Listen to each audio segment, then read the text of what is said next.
How's it going, everyone? Excuse my morning voice. And as always, welcome back to Continues to Tick.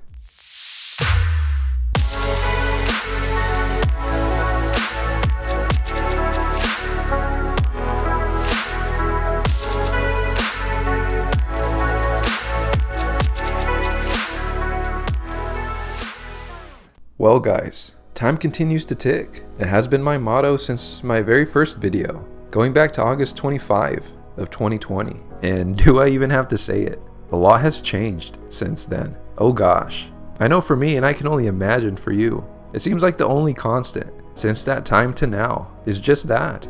Time passing. And I don't mean that to be cliche or beat the point down week after week. However, if you're anything like me, and maybe the majority of people, I would imagine we often escape into our lives, our own thoughts, our wishes, imaginations, dreams, ambitions, emergencies, desires. I can go on and on. Maybe even something small like the task of buying some TP when you run out. I mean, on a side note, for just a second here, maybe it's just me, but there's always something about buying the huge pack at Costco that just makes me chuckle inside. I know we all do our thing, and even as a nurse, I don't know. I just think it's funny. But anyways, see, life is distracting, and it's actually a good thing that it is. Because I'm sure we all can agree, life is easy until it's not, and then it's easy again.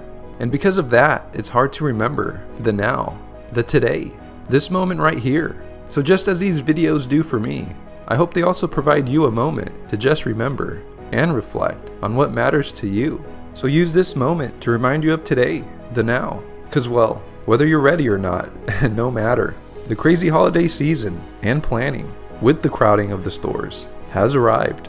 And oh gosh, for those that need to go to Costco anytime in the next week, aka me, let's just wish each other some luck. Thanksgiving is now next week, and too fast I'd say, scary even, but exciting. For me, it took until moving away from home and reaching adulthood to actually appreciate Thanksgiving. As a child, I didn't appreciate it as much. It was always a gathering for the adults. But now, I can honestly see the real joy, and truly, just being alive with loved ones and sharing a single meal. That right there, it's a huge chunk of what matters. It may not happen next time.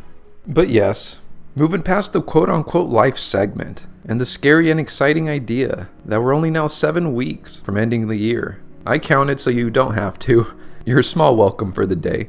The dividend portfolio continues with time. And as the title notes, I think there's a big thing to learn from what I believe is the biggest threat to my dividend portfolio, which I'll share with you in this week's video. These last couple weeks have been a bit more rough than usual for me, primarily out of complacency, maybe even a little boredom and uncertainty. But as I'll soon explain, it led me to think deeply on what I imagine to be the biggest threat to my dividend portfolio, which is myself.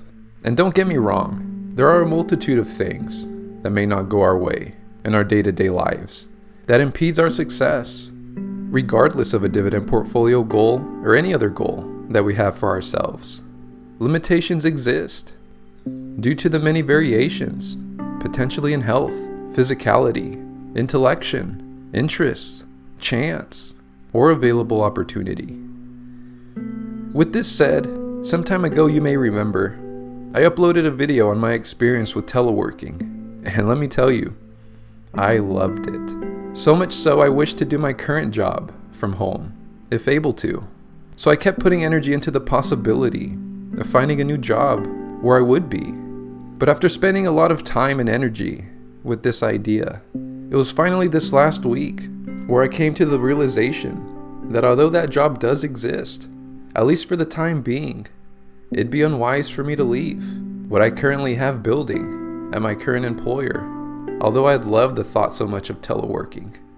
Financially though, it'd be a poor decision. Financially, it's not close. The path I'm on, currently working for the state of California, as some of you may already know, I'm building up a defined benefit pension plan. I'm contributing to a 457B, and in addition to this, I'm building up this dividend portfolio you see continually on this channel.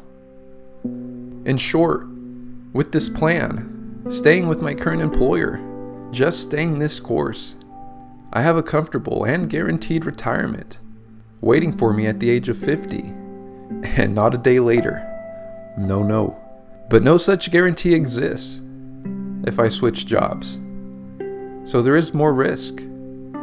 It took me some upfront planning, but I worked myself into this plan. And the only thing I really need to do to get this retirement at 50 is nothing.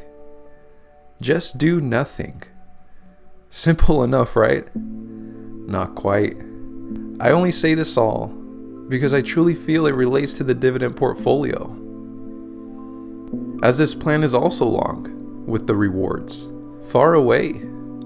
You see, the way I see it, the biggest threat to a dividend portfolio not providing substantial passive income in 25 years, as long as planned correctly, would be due to the alternative choices we make ourselves, or the inability to stay the course. I truly feel a few poor decisions are fine in life, but be careful in trying to make up for too many. As life goes on, we get less opportunity to make up for these poor or otherwise unwise mistakes we've made along the way. Thus, it's important to consider our actual plan and goals. Often, it's crucial to remind ourselves that if we have a plan that appears to be working, there's no need for change and less need for adjustments. But through this, the hardest part remains: doing nothing. The goal may appear far and the plan long with dividend investing, giving us the sense that we have time, which we do, but time is also what we need. And the sooner we come up with our plan and stick to it, leading to consistency in this process, I have the belief that the better the results become. Having time is an ally. Having time is your friend for a dividend investor. But having time also provides us multiple opportunities to make poor decisions. So be careful. And many stemming from boredom, from seeking excitement, maybe feeling complacent in our day-to-day. And I'll end this segment with this. Maintaining eyes on our long-term vision is so important, to the point in which we need to make sure that all of our subsequent goals continue to align with this long-term vision. And although periodic realignment is normal, we are human after all. Just like driving on the highway though, we only got so much wiggle room in our selected lane. And not much good happens when we swerve, lose control, or switch into a wrong lane just as we needed to take an exit. All it does is take away our opportunity to exit, or add more time till our destination, extending our ETA. And just before we go to closing out this week's video, how about the weekly reminder to like the video and subscribe to the channel if you haven't yet already. Let's try to hit 700. We're so close. And as for the palate cleanser, how about this picture of a reflection to us all building a dividend portfolio? I'm sure we can relate. And so here we are in the Jesse's Cash Flow portfolio once again after another week, sitting at $41,693.19. And taking a closer look, this is with an all-time return of 38.50%, which equates to a total portfolio gain of $6,547.45. And from this, for market gain, we have a total of $5,767.83, with a total, and we're approaching 800 now, which is really neat, but a total of $779. And if we want to just take a look at last week's performance, it was relatively a flat week, as you can see here, with an overall return of 0.20%, or a portfolio gain of $83.98. And as for the activity section, here we are, starting the week off as yes, I suspected it would happen, with the sell. And you guys know I barely sell. I try not to. I really try not to. But if you watched my last week's video, I had mentioned Kyndryl. It was that segment that branched off the IBM providing me some shares. And then here we are on November 10th with our $500 deposit, just like we always do. And here we are funneling the funds and getting $10.17 of snowball action. A lot of it coming from Kindle. But here we are on November 11th, getting paid by Apple, $1.70. And then here we are on November 12th, getting paid by General Dynamics Corp, $2.65. And then just to continue onward with the segment that I really enjoy doing is going over these last week's polls. I learned a lot from doing these, and honestly, I think they're really fun. So for this first one, I had asked, on your current path, at what age are you most realistically to retire at? And I put realistically because I'm sure we all have a want and a desire, but realistically, at what age are we most likely to retire? We had a couple people under 30. I'm curious what you guys do, and I'm sure there's definitely something I can learn from you guys. But as for the majority of us, we're in the age range of 51 to 60, with 30% taking this chunk, with the next highest chunk being at 61 plus. Pretty normal. That's usually about, the age range in which we do tend to retire. And I could have been more specific with the 61 plus, but I would say anything before the age of 65 is technically early. I'd consider that early. Anything before that is even more early and super early and so on.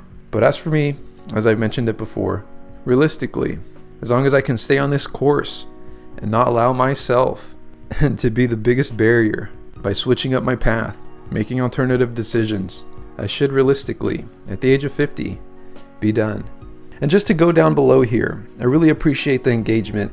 There's some really cool answers here. We go to set out a direct goal. We try our best to hit it, but life happens. Life happens. And that's all I have to say to that. And now let's try this one. How old is your daily driver, your car? So I made this poll because I've been just very tempted. I've just been wanting a Jeep Wrangler Rubicon. I'm trying really hard not to buy it. I'm just really trying to drive my Toyota Camry, my 2001, 20-year-old Toyota Camry, until the wheels fall off. And the wheels haven't fallen off yet. The paint's chipped. It rattles when I go over speed bumps. It rattles when I drive on uneven terrain. It definitely still gets me from point A to point B. But as you can see here, the majority of people's daily drivers are between 4 to 7 years. So still a relatively new car, not super brand new. And with the second chunk being a fairly new car, if not a brand new car. So it's interesting to see. Not many of us drive the old and rattled 16 plus year old cars. I definitely don't recommend it. No. And then just to show some engagement here down below, a 2004 Solara, a Mazda here, a Mazda, a Buick. That's just awesome. Talking about phones here, which phone we like. I just really appreciate the engagement. Hopefully just by showing the comments here on these videos. That's really all I can do to say thank you. So thank you. So that's going to be it for this week's video. Sure, we did show the dividend portfolio, but as my channel kind of infers, a lot of it here is about time. It's about life. And then it also is about investing. And I really do believe that the biggest threat is ourselves. And ultimately, what happens in our life. There are some things that just happen and we have no control over. But at the end of the day, it really is up to us on how we navigate each and every situation that we come across. And life is a journey with a lot of gray areas. And hopefully, that's one of the biggest things that you can take away from this channel, is that life happens and we invest within that unknown. We invest in there and we ride the waves. But anyways, enough of that ramble out the way. We've made it through 7 days. It means we have a high chance of making it through another 7. And as always, I'll see you in 7. And as always, take care.